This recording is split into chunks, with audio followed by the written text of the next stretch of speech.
Hey guys, this is Dwayna, aka Glamazon1026, and welcome to the Glam Room.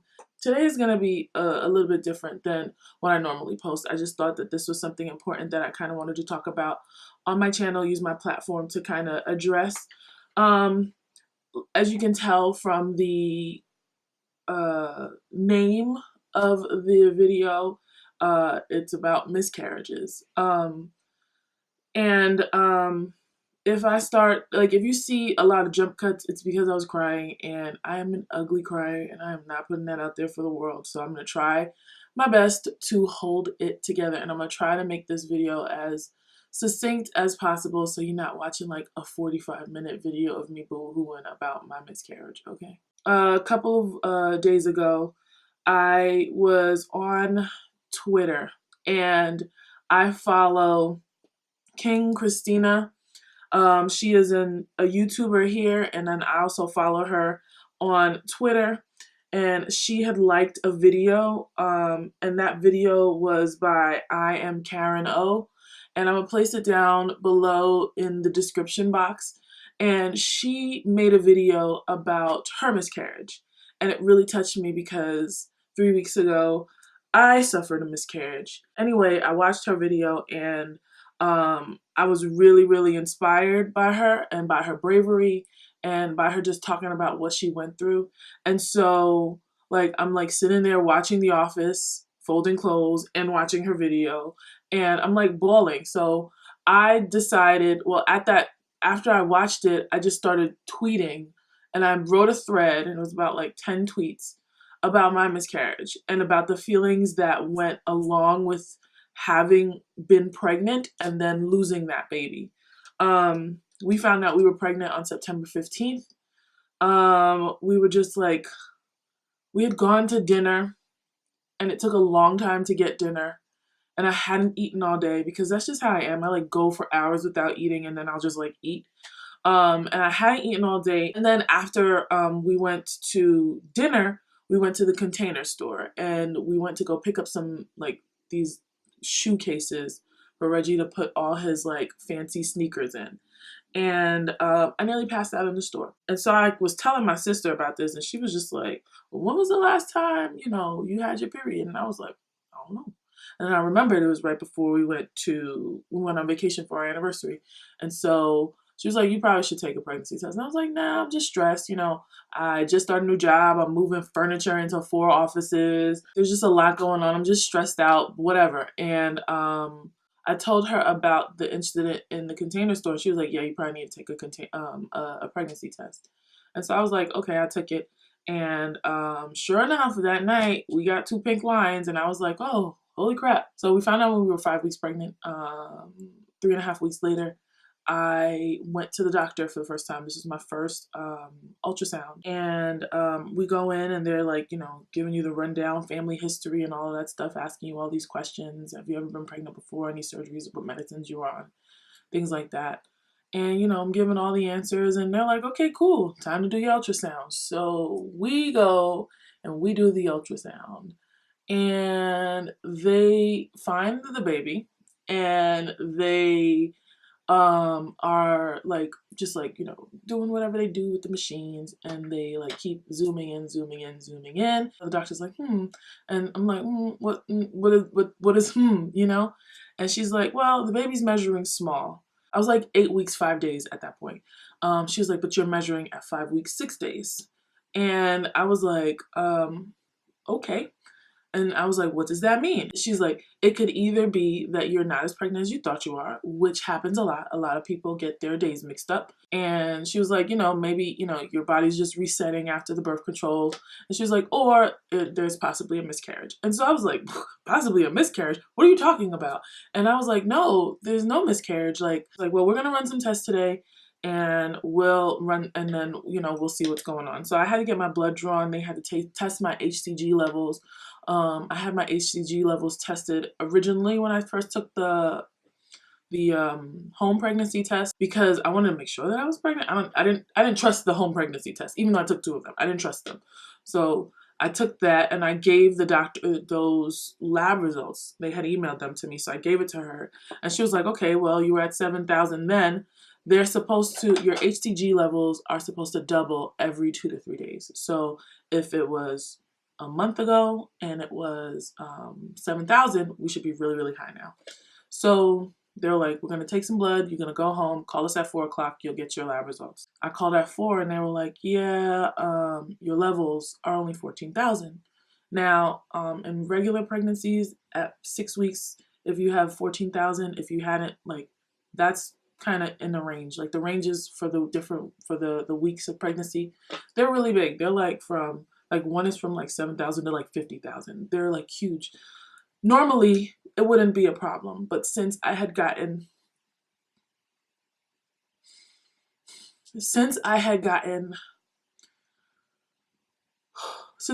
my lab work done the week before or 3 weeks before and it was at 7,000, that wasn't a good sign. So, you know, they're like, you know, don't worry about it. We don't know yet. It could still be a possibility that you just aren't as pregnant as you thought you were. Cool. Come back in a week. Come back next Tuesday and we'll do a high-powered ultrasound and we'll figure out what goes on from there. And I was like, okay, it's cool because there was a gestational sac. You saw a fetal pole. Like, once they zoomed in, you could see the baby. Even though we never heard the heartbeat, you could see him. So I was like, he's there. He's okay. But it was really hard to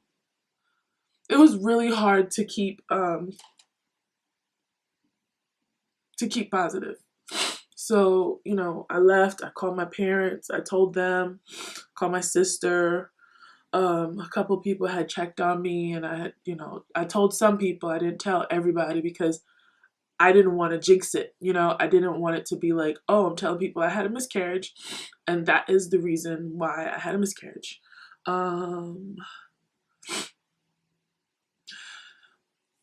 So the week went by. We went back to the doctor. I went to work that morning. And I said, okay, I'm just going to go to work this morning. I'm going to go to the doctor in the afternoon and everything's going to be fine. I wore like a lucky sweater and just a whole bunch of like foolish, superstitious stuff because that's just who I am. And I went to the doctor and we did a high-powered ultrasound and the ultrasound tech didn't say anything. We went from one office to the other office.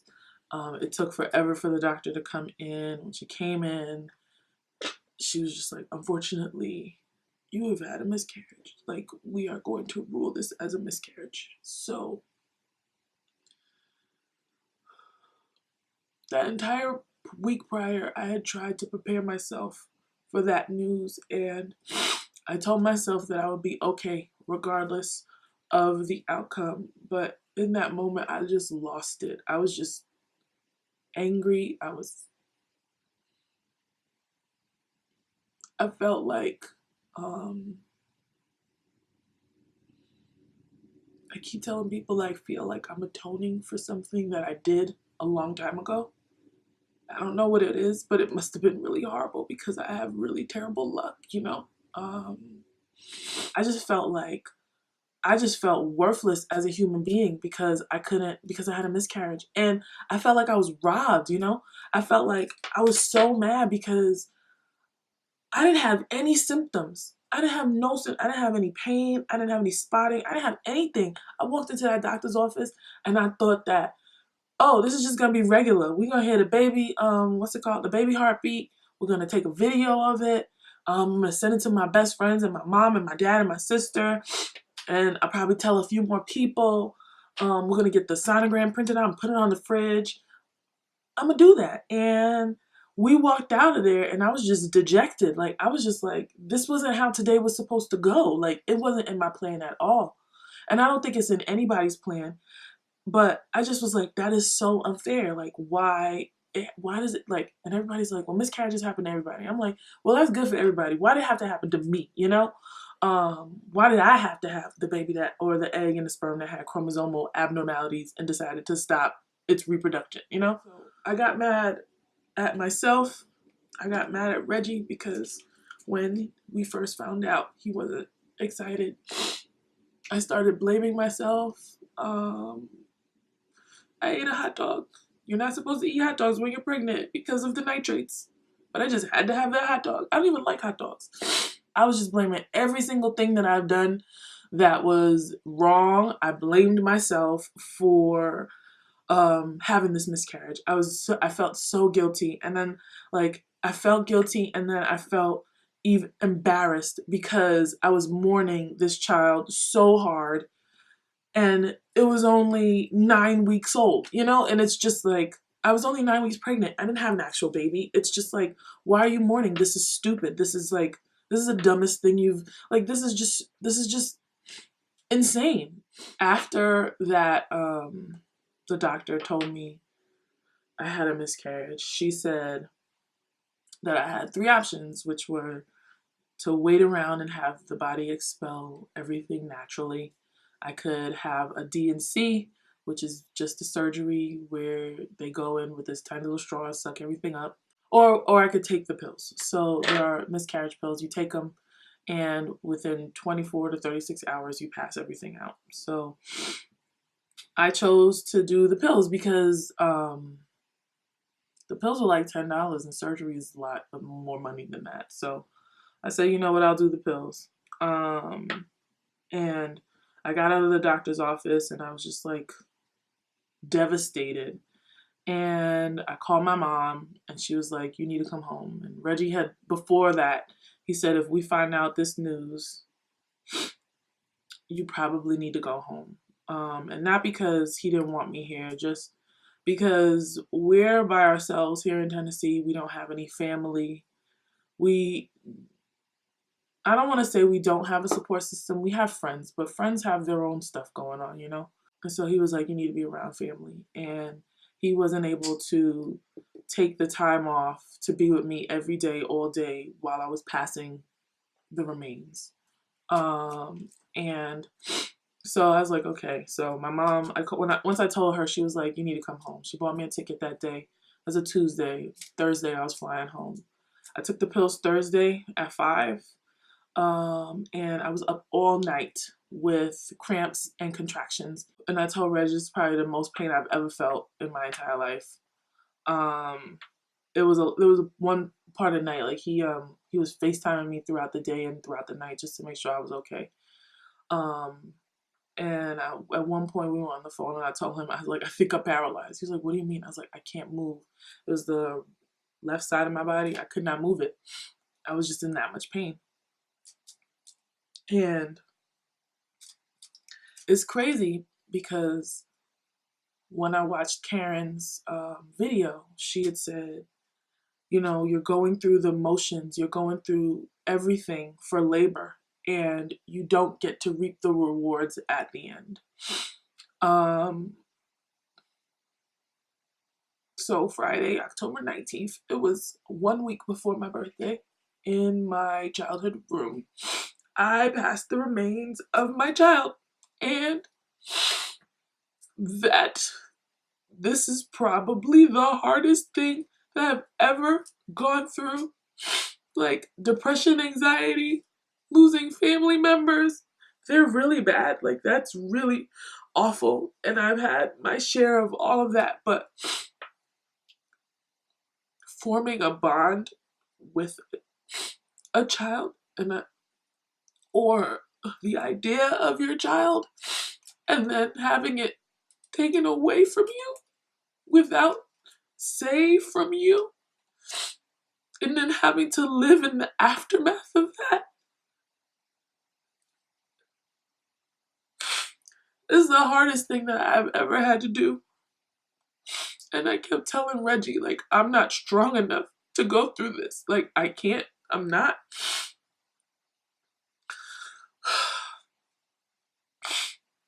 And I just got so angry. I was angry at God. I was angry at Reggie. I was angry at myself. I was angry at, I don't know, like I was with my parents and I tried to put on a brave face for them, but my mom always knew something was wrong. My dad knew something was wrong.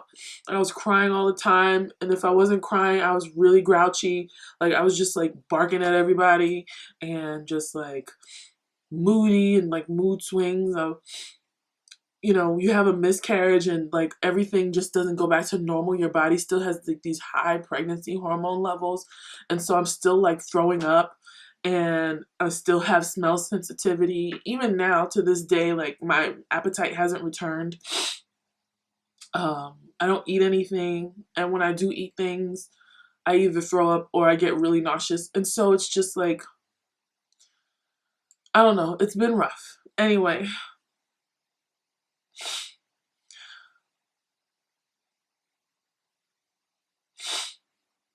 in the midst of me finding out I was having a miscarriage, Meghan Markle announced her pregnancy. Kalani announced her pregnancy. There were a bunch of people like on Twitter and Instagram and Facebook announcing pregnancies. And you look at these women and you look at their healthy 4-month pregnancies and you kind of start wondering what's wrong with you, why you can't have a healthy pregnancy. This was my first one. And it just makes you feel inadequate. It makes you feel like, and I'm not one of those people, well, I've tried not to be one of those people who need to like, women are supposed to have children. Like, you can have children if you want. Like, do what you want with your own body. But like at that moment, it was just like, how, like, I'm not even a woman. I can't have kids, you know? Or I can't have this kid. After I sent those tweets out on Sunday, well, first, like 400 people or something like liked them and retweeted them. There were so many people who came into my mentions and were just like, we're praying for you. We're here for you. This is my experience. I've had 3 miscarriages. I've had 2 miscarriages. We're still trying. I've had 1 miscarriage. Now we're pregnant again and this baby is healthy. And it was just like so overwhelming. It was just like a different kind of, like, there were, before Sunday, I would cry. I was crying for like an entire week. I'm not even joking. On Sunday and Monday, I was crying too, but it's been a different type of tears. It's been like, I feel like it's like healing tears. I know that sounds like super corny, blah, blah, blah. But honestly and truthfully, I think that it was a step that I needed to take in order to begin healing, because like it, this has been, the past 3 weeks have been intense. And I really just wanted to do this so that if somebody who didn't see my Twitter thread, I don't know who's gonna watch this video. I honestly don't. I don't expect this to get a lot of views. But I just wanted to like, if I could help one person from this video or from my thread, just one person needs to see it. Just like I was the one person that saw Karen's thread.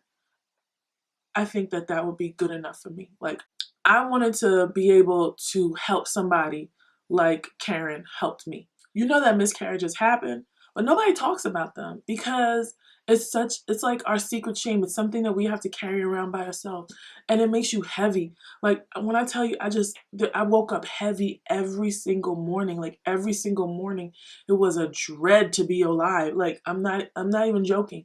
And I felt like I was a burden on my family. Like, I felt like the friends that knew and that would talk to me about it, I just felt like I was bothering them. My sister, she's an analyst, like, in real life. That's her job. She's an analyst, so she's very like numbers oriented and logical, and I am the emotional one. I'm the therapist. Like, those are our two what's it called? Those are our two careers. She's an analyst, I'm a therapist, and they match our personality, you know? And I just felt like I'm bothering her by talking about it and crying about it all the time. So it was just something that I kept to myself. Like, I just held it in. I've had friends that have miscarriages, and my sister's like, well, you should talk to them. And I'm just like, but they got their stuff going on. Like, they got parents who are sick, or they just had babies, or they just, like, I don't want to be a bother to anybody. And I just want you, whoever is out there who's watching this and who just had a miscarriage, or who had a miscarriage 6 years ago, and you still feel like you bothering people talking about this baby that never was, or that you never got to hold. Like, You're not a bother to anybody. You're not a burden to anybody. If it makes you feel lighter to talk about it, you need to talk about it, because this is something that you went through. This is a loss that you experienced. This is something that will change your life dramatically. Like, I never, like, before we found out we were accidentally pregnant, I didn't even think I was going to have a baby for like another 2 to 3 years. Like, that wasn't on my, it wasn't on my radar. And now it's just like, I need to be a mother right now, you know? And it's just, it changes you. It really does. Like, I'm not in the place yet where I can be like, oh, there's something good that has happened, because I'm not in that place yet. I'm still annoyed. I'm still hurting. I'm still crying all the time. I'm still sad all the time. Like, if on my Twitter page right now, my name is Our Lady of Perpetual Sadness, because that's what I am, you know. But it's just like, I don't want it to be something that we don't talk about anymore. Like, so many women have miscarriages. 1 in 4, 25% of women have had a miscarriage. And that's a lot of people. And we don't talk about it. We don't talk about it at all, because it's like, we're ashamed of it. And we need to stop being ashamed, because it's something that we didn't choose this. We didn't do this. It's just something that happened. And I just want us to be able to be a support to other people, or I want to be able to be a support to other women who have gone through this, because I know how it feels. It feels like death and destruction. It feels like despair. There are days that I did not get out of bed. Anyway, I ramble a lot. I know this already has gone on longer than I thought it would go on. And, but I just want you, whoever's out there, whoever's watching this, and whoever has had a miscarriage or has experienced a miscarriage, just be kind to yourself. Stop blaming yourself. I'm telling you that as well as me. Like, I'm saying that because I need to say that to myself as well. You got to stop blaming yourself. There was nothing that you could have done. There was nothing that you did. So be kind to yourself. Talk about it if talking about it makes you feel better. Don't keep it locked up because you think that you're going to be a burden to somebody, because you're not. Somebody really loves you and they understand the loss and the trauma that this has put you through.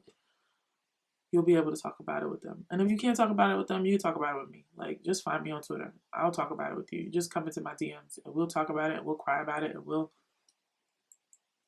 do whatever, like whatever. But I really just wanted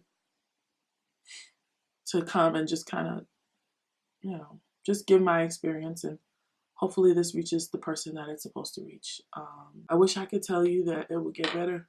I wish I could tell you that, you'll be okay, but I can't, because even though people have been telling it to me, I haven't felt that yet. I'm still really upset about it, and I'm trying my hardest not to be. I'm trying to accept it, but I still haven't accepted it yet. I mean, it's really fresh. You can take as long as you need to mourn this loss.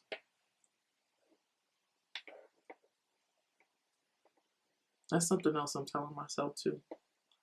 Cause part of me is like, Dwayna, it's been 3 weeks. Like, relax. Like, stop crying already. But you can take as long as you need. And I think that's important for you to remember too. I honestly think, and this is crazy, because I didn't want to talk about it for a long time. I was like, I'm not talking about this. It ain't nobody's business. I ain't telling them I had no miscarriage. I don't know. It's just like, I had one. I'm gonna talk about it. I'm gonna not normalize it, but I'm gonna make it so that women know that if they are having a miscarriage, or if they had a miscarriage, like, you can talk about it out loud. You don't have to hide it. It's nothing to hide. You don't need to be ashamed of it. Yeah. So I have been rambling for the past hour. I hope I get a good video out of this, or at least one that makes sense. And I will talk to you guys. I will see you guys in my next video. And from the bottom of my heart, I appreciate you guys. I really do. I really, really do. And I will see you in my next video. All right. Bye.